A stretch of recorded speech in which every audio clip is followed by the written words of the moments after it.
Manau, kad vis dėlto išliks ta žmonių pagrindė, bendravimas ir... Turėtų būti geri, eiti kažkada tai geri. Man atrodo, kad turėtų būti geriau. Jeigu viskas keisis, tai bus ir policininkai taip pat gali įsivaizduoti, kad bus geriau. Ir busim patenkinti ir valstybė, ir vyriausybė, ir policija, ir viso kitom institucijom. Šie projektai skirti valstybės tarnautojų mokymams, institucijų veiklos tobulinimui, viešųjų paslaugų kokybės gerinimui.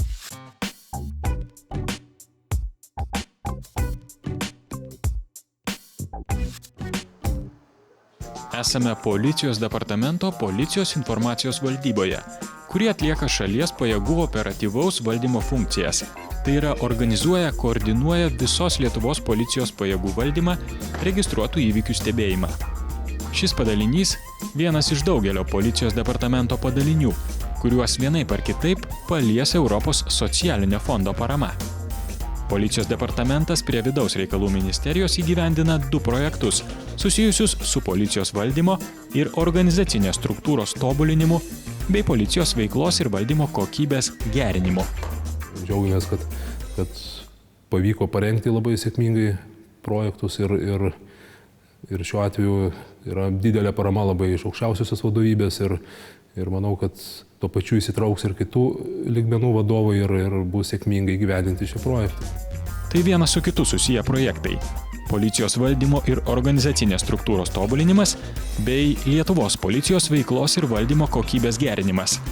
Tai didžiausi policijos veiklos tobulinimo projektai per visą Lietuvos nepriklausomybės laikotarpį.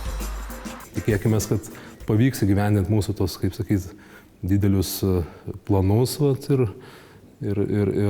bet aišku, tai priklausys nuo pačių policijos darbuotojų, nuo pačių įsitraukimo, nuo vadovybės įvairaus lygmens, būtent ant kiek bus skirtas dėmesys.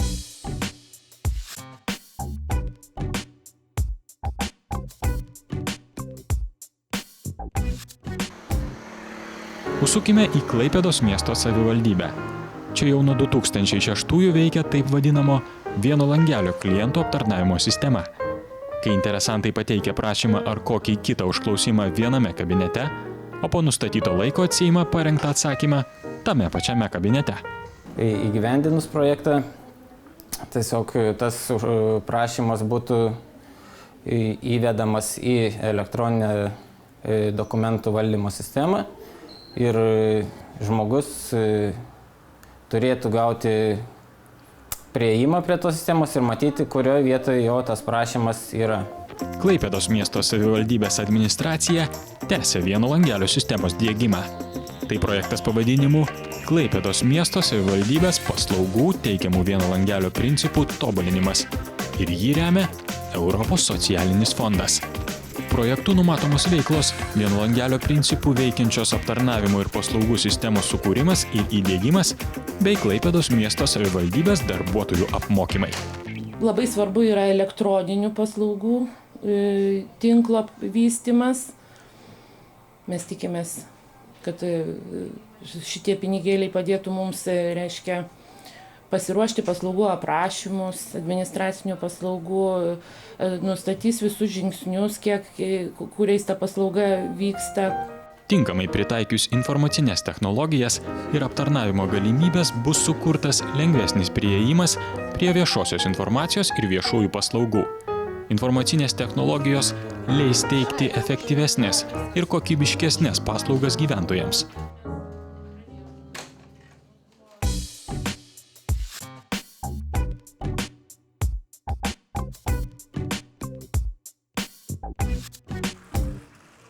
Tai pietiniame Klaipėdos rajone atidaromas atviros erdvės jaunimo centras.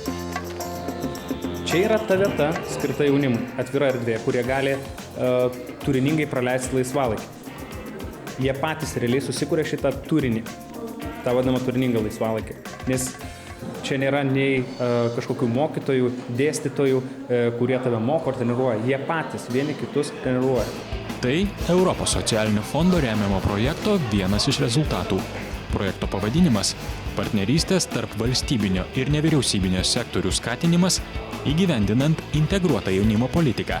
Jau parengtos jaunimo centrų koncepcijos, kurios įgyvendintos 4 naujai atidaromuose jaunimo centruose, išsibarsčiusiuose po visą Lietuvą. Bet rezultatas projekto turėtų būti toks, kad dirbantys šioje srityje žmonės tiek iš valstybinio, tiek iš nevyriausybinio sektorių turėtų bendrai vykdyti veiklą. Ir rezultatas yra to, kad gali tie žmonės padaryti, koordinuodami savo veiklas gerokai daugiau, nei šiaip jie padarytų pavieniui. Tokių jaunimo centrų kūrimas reiškia galimybės tobulėti ne tik jauniems žmonėms, bet ir su jaunimu dirbančioms žinyboms. Tai yra iššūkis visiems socialiniams partneriams – sugebėti pamatyti tą pačią viziją ir stengtis ją įgyvendinti. Taigi visos pastangos nukreiptos į jauną žmogų. Mes jaunimas, kuris domisi ne kas kieme vyksta, o kas vyksta Klaipėdoj. O čia daug kas vyksta. Tiesiog maloniai jautiesi čia būdamas tarp žmonių, kuriems nereikia tenai alkoholio, tenai cigarečių ir dar ką nors. Jie gali ir be to džiaugtis ir būti laimingi. Viens iš kito gali mokytis ir tai yra uždyka. Mes už tai nemokam, čia yra patalpos, užtenka tų patalpų kol kas. Pagrindiniai šio projekto tikslai – stiprinti valstybinį sektorių dirbantį su jaunimu, stiprinti nevyriausybinį sektorių dirbantį su jaunimu ir kurti, skatinti bei stiprinti bendradarbiavimo formas tarp valstybinio ir nevyriausybinio sektorių. Tik tinkamai dirbant visiems šiems sektoriams ir gali rastis tokie centrai kaip šis Klaipėdos atviros erdvės jaunimo centras.